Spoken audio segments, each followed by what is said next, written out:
Hello guys, back to my channel Laboni official. তো আশা করি তোমরা সকলে খুব ভালো আছো। ভালো তো থাকতে হবে না, আমিও ভালো আছি।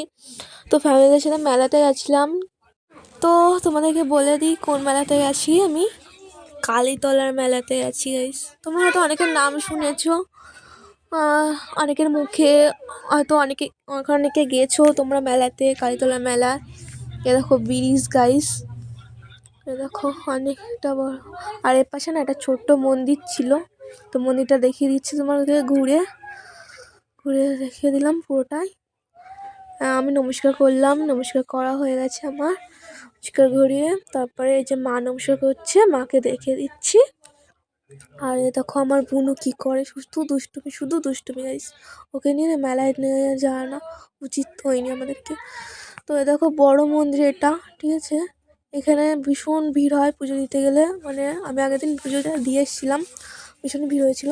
তো এই যে মেলাতে প্রবেশ করলাম, প্রবেশ করে তোমাদেরকে সব কিছু দেখিয়ে দিচ্ছি আমি।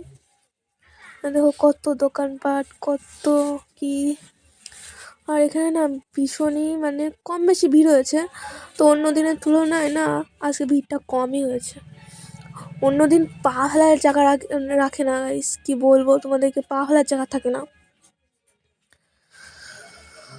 পা ফেলা এতটা ভিড় হয়, এতটা চাপ হয়। আর এই জায়গায় কাঠের জিনিস বিক্রি হয়। হচ্ছে সিংহাসন, তারপরে আলনা, তারপরে আর খাট টাট সব কিছু বিক্রি হয়। তারপরে আবার মেলাতে চলে এলাম, মেলাতে এসে আবার ঘুরিয়ে দেখিয়ে দিচ্ছি তোমাদেরকে। দেখো তোমাদেরকে দেখিয়ে দিলাম। এটা না এই মেলার থেকে বেরিয়ে আমরা বাড়িতে চলে এলাম। তো বাড়িতে চলে আসার সময় না মাসিদেরকে টাটা করে বাড়িতে চলে এলাম। মাসিকে দাঁড়াও টাটা দিয়ে দিচ্ছি, দেখো টাটা দিয়ে দিলাম মাসিদেরকে। মাসিরা সোজা বাড়ি চলে যাবে। এবারটা আমি চিপস খেতে খেতে মাদের সাথে বাড়িতে চলে এলাম। বাড়িতে এসে দেখো আমার বোনু দেখো কী করে। আমার বোন আর চশমাটা ভেঙে দিয়েছে আমার। ভালো লাগলে লাইক সাবস্ক্রাইব করে দিও গাইস। আর কোনো কিছু ভুল হলে ক্ষমা করে